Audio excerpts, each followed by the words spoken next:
interested to see the reaction from today's today's episode that's gone out today. Yeah. Yeah, I'll have to. Oh shit, I think that's posted like that. Yeah, we'll get it. Yeah. Yeah, it was funny. Made me laugh. You were having a proper giggle. I was on one. Yeah. I carried on as well because like on my way home, I was like sending voice notes to the missus, just being a proper annoying, like just really annoying. She's like, "Yeah, I know what I'm dealing with today, huh?" And I was like, "I'm gonna wind you right up today." We just like said as well before, weren't we, about other fitness. I don't know, Ashton Kutcher's not a fitness influencers, but fitness influencers getting into striking. Like, seems like boxing's becoming a popular thing now for you 2 million followers. Fitness influencers to be getting into. Just look terrible. I get it, but I don't get it at the same time. Like, they're getting paid more than sort of your lower ranking boxers, yet they're nowhere near the skill level, nowhere near the time put in, and it's not even entertaining to watch. No, like I can strike. I'm not amazing at striking, but you forget how. I don't know. I think they look worse than beginners. I don't know how bad to say, but you just look so slow and clunky doing it. Yeah. This is why it's always important to try and keep yourself in the mindset of a beginner, or at least have the understanding of what it's like to be a beginner at something, because they just look absolutely awful. Yeah, and you forget how difficult it is. All the little bits and pieces that you pick up over the years, foot movement, fluidity, like obviously basic techniques, but then being fluid with it, so you don't look like a robot that's just running through drills. But then that's basically what they get taught. Can't imagine them going through any tough sparring sessions in the build up to that. That's a big problem, actually. That is the exact same problem that Ashton Kutcher, I'm sure, has. Yeah. He's not just jumping in the regular class, is he? No. Surely. Apparently, I think I messaged you about it then last week about he went to Hodgie Grace in London, I think, while he was filming over here, and apparently was getting spanked by a lot of white belts, which I have no doubt that Hodgie Gracie's got an army of killer white belts anyway. Yeah. But as a brown belt, I don't know. But again, different priorities, I guess. I guess that question again is, what does it mean to be a certain belt in jiu-jitsu, isn't it? For me, it certainly waters down the credibility of certain belts. Like, I have no doubt that Machado's got a list of legit brown, black belts, purple belts, blue belts, like all the way through the rankings. But if he's going to insist on pushing these like celebrities through, pushing these celebrities through this system and then giving them like legitimate jiu-jitsu gradings, it's almost going to tarnish his reputation, because he's going to have like, it's not going to tarnish to the point where it's going to like be negative, because he's always going to have high level competitors underneath him, and he has already bred a whole like generation of killer black belts.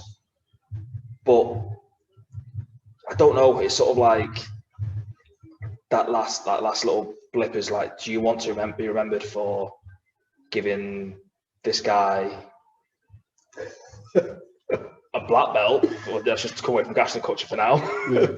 But do you want to be remembered for giving this guy this promotion and this validation that he's good at something, when in reality he's not? Yeah, it's a tough one, isn't it? Because at the same time, I can probably imagine that he's making absolute change off that system, because it's contactless and more flowy, because it's made for the sort of high-end actors and actresses and musicians and creatives, so to speak, that can't be injured. But then go do another martial art. No, that's pretty bad actually. I'll take that back.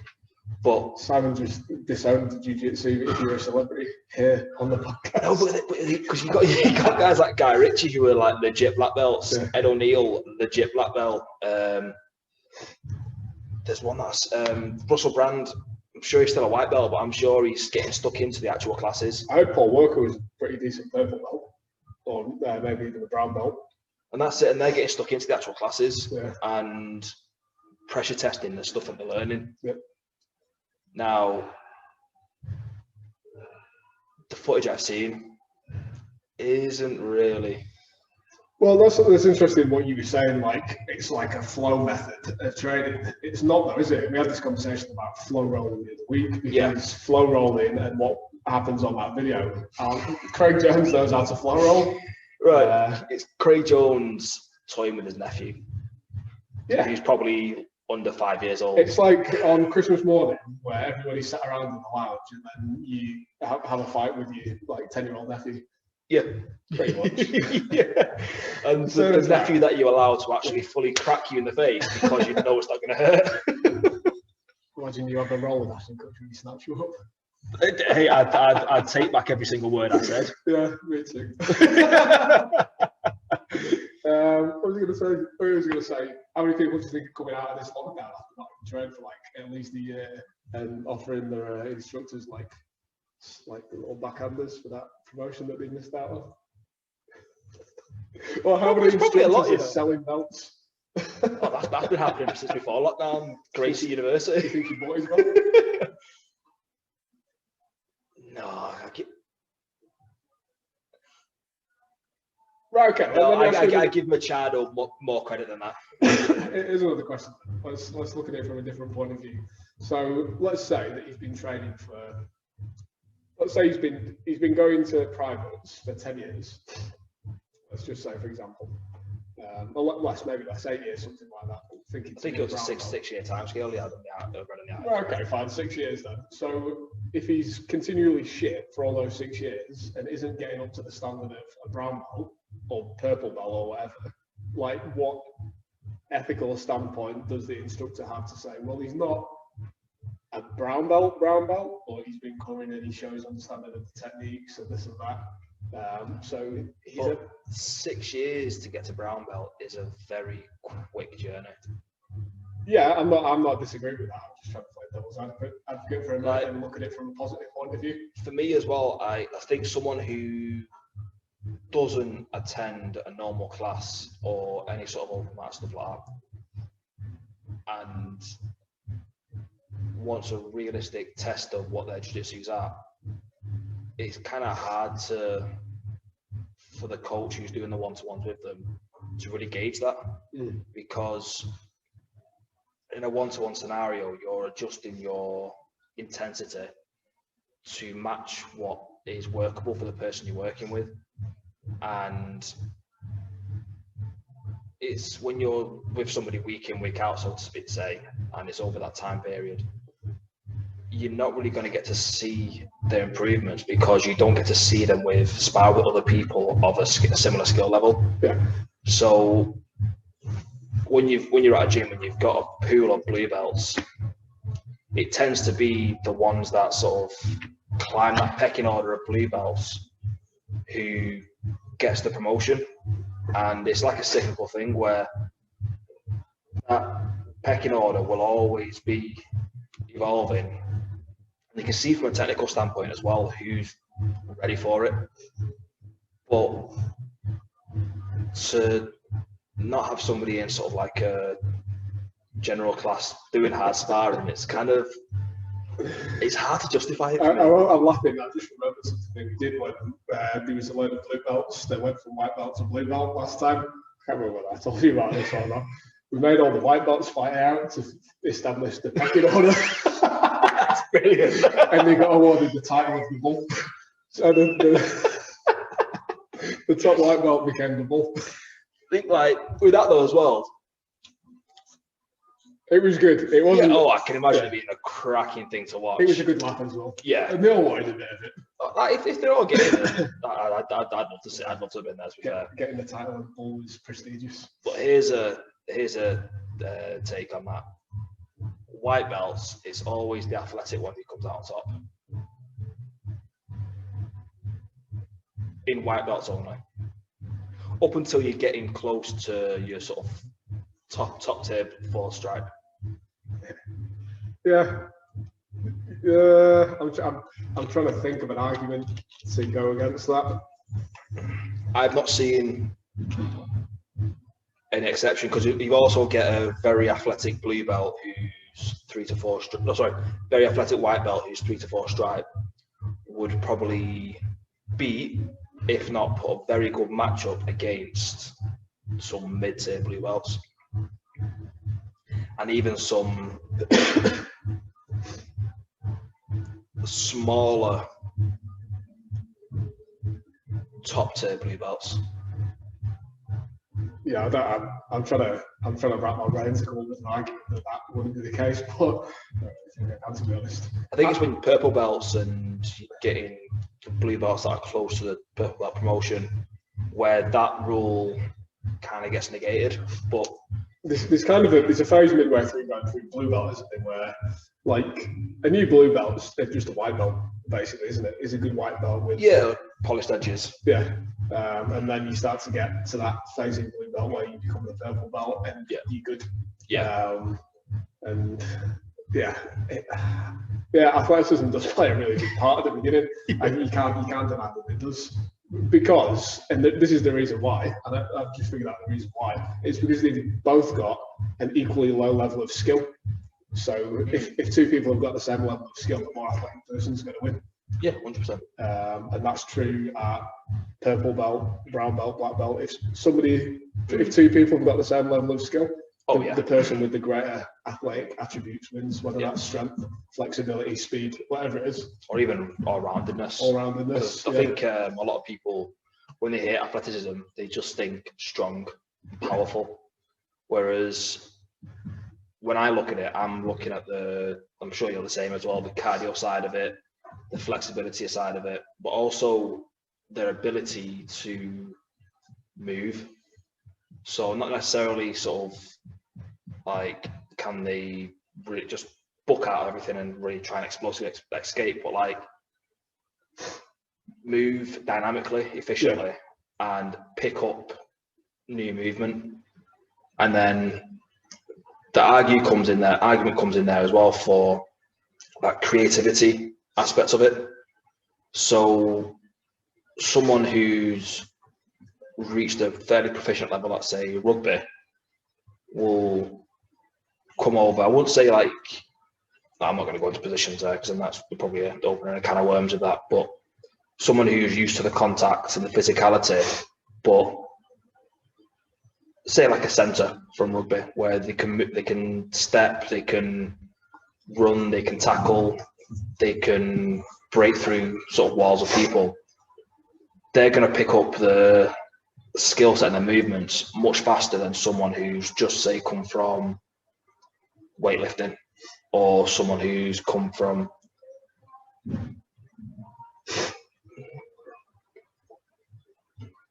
I'll just stick with that example for now. Well, the inverse argument to that as well is, and you often see it the case, like I watch top level jiu-jitsu guys who have exceptional athletic attributes, and then you watch them doing their strength and conditioning sessions and they can't squat for shit, and the techniques are appalling. Very true. It doesn't go both ways. No, not always. And because these unique skill attributes that have a technical element that needs practicing. So, like, just because you're good at jiu-jitsu doesn't mean you're going to be able to squat. Oh yeah, 100%. And the other way around, just because you're good at squatting and athletic from that point of view doesn't mean you're going to be able to do jiu-jitsu. No. I think people also struggle coming from other martial arts into different martial arts and thinking that they're going to be able to get it straight away. Now, depending on how long the person's done the martial art, and how it's about proprioception with your own body, isn't it? And being able to move yourself and have control of your own body before you can start thinking about manipulating somebody else's body. Yeah. But the better control you've got of your own body all round, the more likely you are going to be able to transfer whatever skills you have from whatever other sport or training style you do into not just jiu-jitsu, but anything. Yeah. Well, talking about saying that, like, I've seen someone who reached very high level kickboxing, like world title level, come to grappling, and in less than 12 months were beating good purple belts in competition. And they had that sort of neuro sort of efficiency, I don't know, to learn the movements, but then also became obsessed with learning the movements as well. So they went from one sport to the other sport. They had the aspiration to go to MMA. Didn't quite work out for them, which is a massive shame. But I think the best example that most people are going to know is Nicky Rod. Is probably the best example of what we're talking about, isn't it? Athleticism, and he kind of tries to downplay his background in wrestling, but obviously would have been at a decent level in wrestling, and everybody else tries to upplay his level in wrestling. Like when it was ADCC, they were all talking like, oh, he's a wrestling expert, this and that. And like the reality is, he's not, like, he was a decent wrestler, but he was never at that top echelon in wrestling. No. But certainly good enough to be able to transfer the skills over with his athleticism. And he's got power, speed, and flexibility. Oh yeah, 100%. So he's got all those unique attributes, as well as training with Danaher and all the boys down there. And 2 years there is like 5 years at most gyms. Think about your training partners. If you're training every single day. Plus, I think some of them were training 3 times a day. Like morning, lunch, evening. Like what we said, if you just go off time on mats, that's probably an average person's 10 years. He comes 1 hour a day, 3 days a week. There you go. There's your 10 years in 2 years. So it's not surprising, but it just goes to show. But again, it's being able to apply and having that creativity, isn't it? Speaking of Danaher's Gordon Ryan, he's left. So Craig Jones and Gordon Ryan made the first move on it. Is Taza there now? Is Craig Jones over there? I think so. I believe so. Yeah, Craig Jones. I think I've seen a caption that. I don't know whether he was Gordon Ryan. That's when he posted that. No, I thought it was him. And then Jan Danaher's left. Oh, he'd be out in the jungles in the wilderness in Puerto Rico. Has Danaher gone down to Danaher's making the move. That's interesting. And apparently they're opening an academy up there and they're going to be doing training camps out there. That's interesting from 2 points of view, isn't it? The first one that I was thinking when I saw that Gordon Ryan was going down there is, where's he going to get that level of training? Was my first thought, but I didn't know that everybody else had gone down there. I think everyone's going to follow him. And then the other thing is that, not that Renzo Gracie's a big part of that jiu-jitsu program is Danaher and those guys being up there as well, from my understanding. I don't know what the program timetable is, whatever. So what does that do for like New York scene jiu-jitsu as well? You've got Marcelo's over there. I think it opens it up right up, It'll be interesting to see how his game looks this time next year. Gordon Ryan's? Yeah. So that's another thing as well, because I was just thinking initially travel. But then you look at Craig Jones and he travels back and forth from Australia basically on a monthly basis. And that doesn't seem to affect, 1, his training schedule, or 2, his competition schedule. No. Probably one of the more active guys. Definitely. Maybe not compared to the rest of the Danaher guys, but certainly more than quite a few others. So it'd be interesting to see sort of whether there's a drop in Gordon Ryan or whether there's maintenance or even an increase. But what's interesting as well is what happens to Renzo's. Like, he's lost one of his coaches. Now, does Renzo take somebody on to coach? Could this be the return of Eddie Cummins, but as a coach? Maybe that's why everyone's leaving. Eddie Cummins said he was coming back. I was like, is there a pun there? Cummins coming back? No, that's not. It'd be interesting that to see, because there is that sort of like underlying tension between Cummins and Danaher. So whether this gives the window now for Cummins to come back and start coaching, because from what I've heard and understand, he's not in a position to compete just the way his state of his body. So it'll be very interesting to see. If he does he come back wearing rash guards only on shave his head? I would love to see that. It'd be like Dr. Even and Mini-Me. No, it's interesting. I think I don't think it has a massive bearing on jiu-jitsu in the whole. I think people are probably taking a lot more out of it than anybody else. If anybody else had just relocated, nobody would be asked. But that just goes to show how big of the impact or influence Gordon Ryan is. Even though he's the world's biggest sausage, like, and that's just trying to be polite. Like, but yeah, it'd be interesting to see what happens to Henzo and who he gets in to fill that gap. Whether is he going to start being more of a like? Because I don't know whether he coaches as full time in his academy. So whether he takes more of a forefront role there now. Yeah,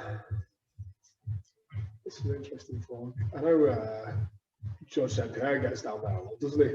And New York's not too far away from where he is in Canada. No. So does he then miss out on something? Does he have to go further for his training? He probably might stay in Canada for us, like, because that's another mind that gets very almost forgotten about, like, because he's probably certainly since GSP retired. Yeah. And Rory McDonald, although still an amazing fighter, you can't deny that moving out of the UFC doesn't take some of the spotlight off you.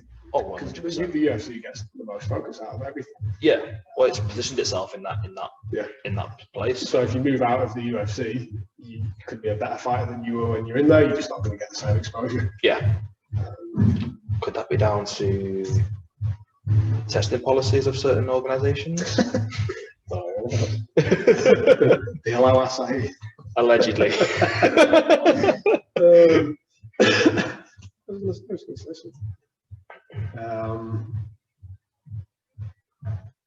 Just made me think about Rumble Johnson. How is it? Because we were talking about that week, weren't we? And the Submission Underground matches that they've got coming up. When is that? It's got to be soon, that now, isn't it? Because the Rumble Johnson match, like, it doesn't interest me, but at the same time, it does. Like, has he been doing well grappling? Like, because he was quite a dominating figure when he was in the UFC, and the size of him now, it'll be very interesting to see how Verdum handles that size. 20th of November. December. Oh, decent. Oh, yeah. Oh, nice little Christmas surprise. It is an interesting fight. Satoshi Ishii's versus Fowler, the guy who beat Craig Jones. That'd be good. I do like Satoshi Ishii as well. It's a shame not to see him compete on Polaris in Manchester. Yeah. I can't remember who it was that he was supposed to be competing against, but he had to pull out of that fight for, I think, injury, wasn't it? I'm not too sure. I'd like to see him in the gi, though, competing because of his judo background. That'd be very interesting to see. Yeah, definitely. I think that fight that was on the Polaris card was supposed to be scheduled to be there. Was it? Yeah. Quite an interesting one, that. I think we talked about Team Europe versus UK on the gi tournament that they had a couple of weeks back, did we? I don't think we did. No, this one, I've not got around to it, to be honest. Yeah. I've not really watched that much jiu-jitsu in the past couple of weeks. I've watched like a couple of the key matches. Well, I've not really gone out my way to watch any of it. I've kind of took a step back from social media, so I don't really see what's coming up. Yeah. Do you think that gi needs to go more in that direction and put different shows on like that to get more interest in it, like Nogi has done over the past couple of years? And that, as well as outlawing the double guard pull, because there's nothing worse than watching two players who are very talented both sit in each other's arm in 50-50 guard and start playing footsie with their legs and fighting for the advantages. If they're sat in 50-50 and it's a minute and there's no action, no one's past the guard, stand them back up, to go back down again, penalty, to go back down again, DQ, get out. Do you know what I want to say? I've just had a thought about it. This would be a good idea for Tom, wouldn't it? It'd be a good spectacle to watch. So just a grappling show, and then you keep them within the disciplines, because I don't really want to see a wrestler versus a jiu-jitsu guy. Like, it's fairly interesting, but it's... That Nicky Ryan one with that wrestler, no.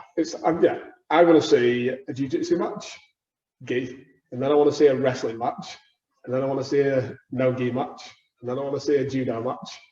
With the same athletes?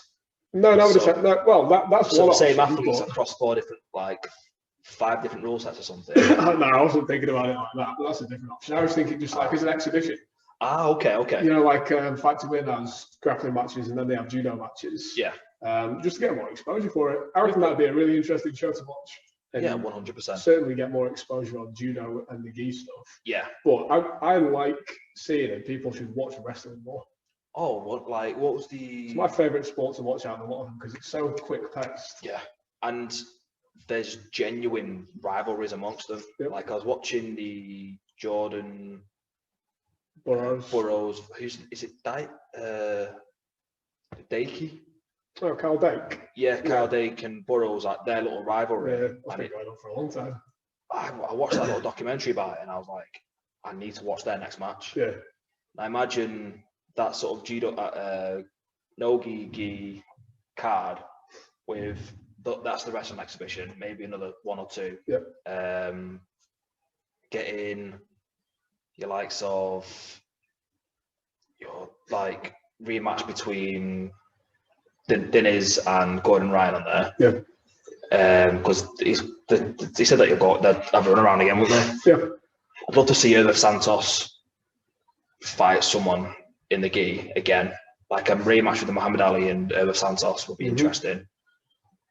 I don't know the judo scene very well, unfortunately. I'm sure there's loads of matchups there. And the good thing about doing it like that and spreading it across like 4 disciplines is it means you don't have to absolutely ram a card with all the best jiu-jitsu matches you can try and think of. Yeah. Because if there's just 2 on there that would normally be like the main card on a fight, or 3, let's say, for example, 3 main card jiu-jitsu matches, like the big top 3 fights that you could think of at the time. And then the same in the judo, wrestling, and the gi side of stuff as well. Yeah. That'd be interesting. And I don't know whether it'd be easier or harder for promoters to try and arrange those fights and get that setup going. But if you think about it from another point of view as well, is wrestling has got so many eyes on it in America because people pay to watch it. I know it's mostly college, but people pay to go and watch it live. A lot. There's a lot of spectators in it. Yeah. You pay for Flow Wrestling, I think, has probably got a bigger subscriber base for the in-season stuff than Flow Grappling does because it's tournaments week in, week out. Yeah. And people will want to put eyes on it and then pairing that in with stuff that they might not have seen before, like a judo match, which can be exciting, and try and get matches that are exciting as well. Yeah, no, I agree with that. I think just touching on that as well, are they paying the athletes? That's wrestling. Yeah. I don't think so, but which people are paying to spectate, people are paying to come to watch these shows. It's college sport in general, isn't it? Oh, it's really, really annoys me. Like, pay your athletes. Well, particularly so when there's no like this is what you then go on to for wrestling, is it? No. There's no professional wrestling league like there is NFL. Yeah. You can kind of make the argument for NFL basketball, things that have got leagues to go on to. It's like, right, okay, you're not getting paid now, but you're at the best school. You've got the best opportunity to get into this NFL team, and then you're going to make some money. But wrestling is not that. No. And they're still held to the same standards of what their code of conduct on social media and things like that. They can't associate with themselves with brands that are outside of their like collegiate contract or the NCAA contracts, and it's an annoying thing to see as someone who trains and knows how tough and grueling their sport is and how the hours they've got to put into training. Yeah. And from when I did like time in America doing like study exchange and did like mat side rehab with the wrestling team and seeing the hours that they put in, I think there should be more than just well, you've got a scholarship out of this. It's like, yeah, but they're still struggling to get by. Yeah. What was the general attitude of the kids then who were wrestling? Was it like, because nobody's making them do it, are they? No. And I'm sure they want to be there and be. But then there are things that they're being made to do by the coaches, which is sort of like, well, nobody trained hard enough in practice today, so everybody's going to get up at 6 o'clock in the morning, going for an hour's run, and then you're going to try and get your grades in school. But it's like, you've got them training here till gone 9:30, 10 o'clock. You're expecting them to get up for a run the run's at 6, so they're gonna have to be up at 5:30 at the very latest to get ready for the run. And then you're expecting them to be able to function in pretty tough lessons on very minimal sleep, as well as being like, no, there's certain practices that I didn't agree with. Well, for them, I guess it's like, where's the priority, isn't it? You know, is the priority your education while you're at college, or is your priority sport? But then if they get a bad grade, they get punished for it by the coaches and the university. And if they don't perform, they get punished by the coaches and the university. It's like, if they don't get the results in the sport, they can get dropped from their scholarship. But then also, if they're not performing in class, they can get dropped from their scholarship. Yeah, I don't think we're going to have that problem with the UK album, but no. Yeah, I don't know. What do you reckon? Like, other ways to make the shows more exciting? I'm just thinking about it off the top of my head. And I quite like the idea of a show like that. Oh yeah, it's a bit of novelty and a bit of variety, and exposes people to different sports. I don't know. I've seen shows where, like, there was one in Asia. I can't remember what it was, but essentially the wrestler fought a jiu-jitsu guy in wrestling rules, and then in jiu-jitsu rules. And the wrestling guy came out on top on both of them. So like, the wrestling guy controlled the jiu-jitsu guy enough not to let him get some jiu-jitsu off. And then when it was a wrestling match, the wrestling guy just absolutely destroyed him. I think what might be interesting with that as well is getting, so like, say you got your top no-gi guys being like, okay, you're going to have a wrestling match, and almost like getting 2 prolific guard pullers and be like, okay, you're going to have a wrestling match now. So just make them do ABCC rules. Yeah, but I mean like wrestling rules, so like pins, takedowns, tech falls, and be like, yeah, there's no sitting in your ass here. And then like getting like your top judo BJJ guys, but okay, you can have a judo match. But then also getting your judo guys being like, okay, you can have a BJJ match against another judo player. Yeah, against another judo player. Yeah. And then like your wrestlers being like, okay, you're gonna have a no-gi grappling match, and sort of, but give them time to be like, oh, you've got this, learn a few submissions. Yeah. So get used to the rule set as well. Yeah. I was going to say, I was thinking about it wrong from what you said. I thought you'd said like get the wrestlers to have like a judo match. Oh right. Imagine the transitional match, you know, from wrestling to judo. That'd be horrible, wouldn't it? Yeah. The wrestlers can do no-gi, and the gi guys can do judo. Yeah. And then like the no-gi guys do wrestling, the gi guys do judo, and the sambo guys come in and do whatever they want. King of grappling. Be interesting. Then the winners of each match can then play each other in different disciplines. Don't want to see that. I just don't want to see somebody get dropped on their head when it comes around to the judo match. Because that's all that would happen, isn't it? Yeah. Yeah. Unless you like, it's one of them. Like, I'm sure you've trained with like high-end judo guys where they'll take you down, but it'll almost be like you're just being placed onto the floor. That's if they're being nice, mate. True. If they're trying to win a tournament, you get dropped on. Oh yeah, tournaments are completely different. Yeah. I say I still get flashbacks from watching Herb Santos just Uchimata people's face into the floor. No, those make me sick when it's a face plant and then the legs just go over the top. Yeah. And my favourite Herb Santos moment though is when he's complaining about his leg being sore and then he gets stage. Up and karate kicks somebody in the crowd. Just like got a sore knee and then just runs off, pelts someone in the face in the crowd, and then causes a big ruckus. That's what I want to see more in grappling events into the WWE. Whatever happened to him? Because like I remember watching. I used to love watching his matches. Like it's just his aggression, his skill level, his sort of just tenacity and ferocity in the matches, and then it almost seems as if he's lost his head a little bit, and he's probably going through some sort of struggles at the moment. But it's just a shame to see such a talent who could have been like. I saw him take it Patricia's place, if I'm honest. What's the shelf life for a top level competitive jiu-jitsu player? How many years do you get? So who we're talking about here? Your average top level, or are we talking sort of the one like your Becheshires, your Andre Galbaos, your The average, because that's like less than 1%, isn't it? yeah. They're the exception to the rule in any sport or walk of life. I'd probably say you've got Somebody who can win tournaments. I reckon a good 10 years, you know. But that's being and now top 10. So and when's that starting from though? Like, does your professional career start at 20 to 30, or because they're getting younger?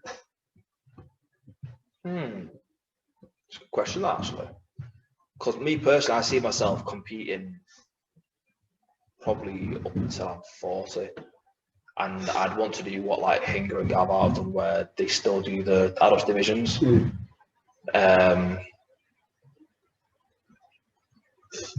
So yeah, probably. I think there's probably like an age rather than a shelf life, and depending on how you manage your career and your training, you could probably go up to your 40s to still be competitive with the adults. Yeah. I think one of my, I don't know how old it is exactly, but it's got to be kind of getting around about that age, is Cyborg. Is one of my favourite, like, older athletes to watch who still competes. Like you talking about athleticism and tenacity, he's right up there with them. Yeah. Like some of the matches he's had more recently, that rematch he had with Nicky Rod, like there was some aggression in that and it was good, and you'll see some good suplexes. Brilliant, yeah. Is that the match where... Does he suplex Hulk? That's the match, yeah. Because it's almost like a perfect arc. Yeah. It's brilliant, that one. So athletic. Yeah. For a big guy. Got that flexibility. Awesome gi, no gi. Yeah. I find it really impressive when guys have that gi and no gi ability to be top level players. Yeah. Yeah, no, like that's... But then would you say that's criteria to be considered one of the best of all time? Depends, doesn't it? Because jiu-jitsu is gi and no gi, but people do make the distinction: best no gi, best gi. People make that distinction. Yeah. And I don't think it takes away from anybody's. Like Gordon Ryan's, I'm sure an amazing gi player, but he's never going to be at the top of the list of names for best gi players in the world. Yeah, because that was going to be the question next. That was like, would you say that Gordon's accomplishments were better than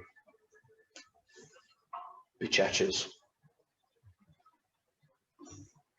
Whereas Becheshires won more in the gi than he has in the no gi, but Gordon's dominated the no gi scene. Yeah, well, that's the difference, isn't it? It's that dominance, but then it's like the time span of that dominance and then how long it goes on for. That's a difficult one to ask. Here's an interesting question: whose accomplishments are more impressive over the whole span of it?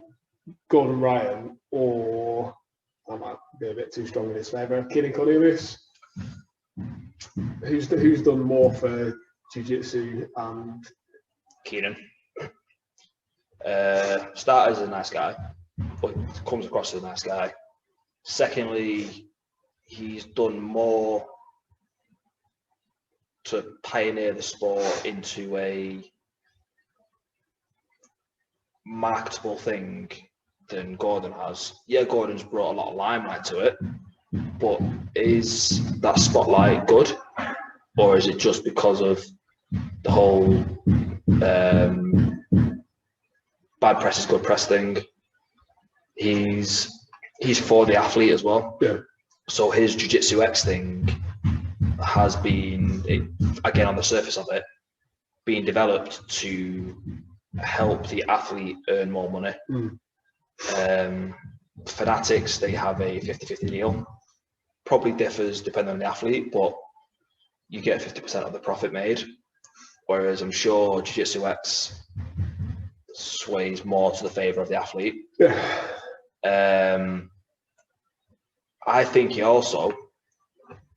has pioneered the way that online learning is done through websites for jiu-jitsu, because from what I've seen of his website and also from what I've seen of the Jiu-Jitsu X stuff, I had a little scroll through it, every lesson builds on the previous one, as opposed to here's technique A, here's technique B, here's technique C. It's structured in a way that builds upon it. So I was thinking about this earlier, like people often complain about how expensive jiu-jitsu instructionals are. When you look at it and you actually think about what you're paying for let's say like 20 lessons worth of material. You know, that's over a couple of months worth of training for the majority of people, isn't it? So if you look at it from that point of view, you're getting, not in person obviously, but like world-class instructionals for like the best part of 3 months worth of training for usually like 150 quid, aren't they? Yeah, let's say 150 is the sort of the going rate that people are putting them at. For me, I think that's a bargain. Yeah. And if an instructional is used correctly, but also if it's structured correctly as well, you study each one properly and you go through each video, and you don't go to a class and list through the whole month's techniques in one session. You do one technique, you practice it, you maybe do a variation or a reaction, then you do a live drill, and then you roll. With a DVD, a lot of people are sort of watching the whole thing going, right, what's next? Yeah. They're not really sitting down, understanding it and breaking down the techniques. Yeah. Maybe you can do it like an episodical release of Netflix for jiu-jitsu. So like basically you tune in on week 1 and you get week 1's content, and then you go away. I think that's how that's what I've done with Keenan. That's how I understand that his system works. I don't think it's like week 1, week 2 and things like that, but you've got to show that you understand the content in the first part of it before you can progress to the next part. Okay. So I think there's like questions or just sort of way to be like, not like a quiz, but sort of like, okay, do you understand what's happened here? Have you studied it? Have you tried it? Are there any issues that have come up? Like that kind of thing before you can progress to the next thing. Is that kind of like when you go into an adult site and you just click, yes, I am over the age of 18? Everybody was born in 1925. I was born over 18 years ago, it doesn't matter. No, it's an interesting idea. And it's the way we do when we film our instructionals, isn't it? We look at it over the concepts over a course of a month, and I'm sure when we get people in the future to demo, shoot instructionals for us as well, we'll be doing the same. We'll be getting them to show it over a concept rather than just like, okay, here's your technique. Yeah, like a drop in the ocean. Where does that go? And I think that's the issue with a lot of instructionals. But then they are all changing, they are all developing in that way. Like, I really like because I've heard about the Gordon Ryan instructional, where he went through all of his matches in the ADCC and sort of talked about them. And if I wanted to put money in his pocket, then that's one that I'd invest in. But I'm not really keen on the guy, so I'm not really going to put money into his pocket, to be honest. But yeah, I think that's where the instruction should go. And to answer the question initially, I think Keenan Cunningham has done more for the sport than Gordon. Like yourself? Well, Keenan or Hannah, the Gracie boys then, of that same logic. Oh, I don't know. They do mailing blue belts, don't they? So they've given more blue belts out than. Do you think Keenan's trying to do more for people who are already in jiu-jitsu, whereas the Gracies are trying to do more for people who aren't in jiu-jitsu and getting into it? Yeah, I'd have to give that, because they've got two completely different demographics. And I think Keenan knows his audience and just works on basically nurturing that group. So they probably feed into each other. Well, less so Keenan to the Gracies, but Gracies are certainly feeding students in towards Keenan, because once you get into the sport and you get to a certain level, you're going to start watching it. You're going to start finding guys on social media, finding people on YouTube, and you're going to start to go down the Google little wormholes, and you go down the YouTube wormhole, and you'll end up on their websites where you're going to spend money for their instructionals. I think definitely going on to instructionals and on like long format instructionals on YouTube is better than looking at a technique on Instagram. Yeah. And then trying to break it down and implement it. Yeah. Like, I don't know, unless you really understand the technique well already, it's just showing a really minute little detail, like a 60-second clip isn't enough. No. But I do think there is a space for that though, because you've got like yourself and I, where we know where our game is, and if we see a technique that we like the look of and we can see it fitting into our game, we will study that 60-second clip and break it down and put it in. But anybody, probably say under 3 years worth of training, it's not the right format for them. No, it's because you're not getting the concepts, or the like, how does this position start, what happens afterwards, and the important bits, and the details that you're going to miss. And the other thing as well, isn't it? It's like, even instructionals are great as well, but like understanding and the practical application of applying pressure in the correct way, and being able to, like, a good example of it actually is I can't remember what the technique's called. How Josh Barnett finished Dean Lister. Oh yeah, the scaffold one. With the reverse scaffold position. Is it the Kesagatami or whatever it is? I'm really like, shocking with all. You can look at that technique a million times, but you're never going to figure out how to apply that pressure unless you show how to, unless you're on the receiving end of it, and then somebody shows you how to do it, because it looks so simple. Yeah. And actually, the small, minute details on where your pressure needs to go. I think it's a lot more difficult to understand how to do that. That looks like a super simplistic technique than it is how to do an armbar. Oh yeah, 100%. Because there's definitive, clear things that you can say about, elbow position has to be hit, hand position it needs to be hit, hips. That's where your leverage is, but it's a little bit more of a grey area with techniques like that. I'd argue that move's a lot more technical than an armbar as well. Yeah. There's a lot more small details that go on in that diaphragm crush. But on the face value of a 60-second Instagram. Oh yeah, it looks great. You're not going to be able to pull that apart, are you? No, not at all. Can't dissect that. No. Is anything wrong with coming into the gym and trying some Instagram judo takedowns? Oh, not at all. Like, because I love it when we are training and like the Hive guys, they'll come and they'll be like, so I've seen this move on Instagram. Could we have a look at it? I'm like, yeah, sure, watch the video, and then I'll give them my perspective on that technique and the details that I see as important. Might be different to what the instructor on the video is, but I will break that down as best I can for them, so they can try it. Don't get me wrong, I like Instagram. I sent you at least 2 this week. Oh yeah, that eval was lovely. It was lovely, wasn't it? It's like a really different step in with the opposite leg. I thought he was going to get his back taken for a second, same. but He wasn't letting go of that leg, was it? No. the guy on the bottom was unaware about the speed of that step in. Yeah. But no, it's interesting, and it keeps it exciting as well, just to see some exciting technique for 20 seconds on YouTube. Oh yeah, everyone wants a little highlight reel. Yeah. Anything else? Nothing. No, there's not been too much going on, has it? Well, I say it's quiet. Hopefully coming out of lockdown next week, so there'll be some form of training going on. Gyms are able to open back up. No sign of any contact still, but step in the right direction. Luckily, we've already got a load of instructionals film that we can just keep putting out week on week, so that content's going to keep coming to you for as long as we've still got it filmed for, and then hopefully we can start filming some more stuff again.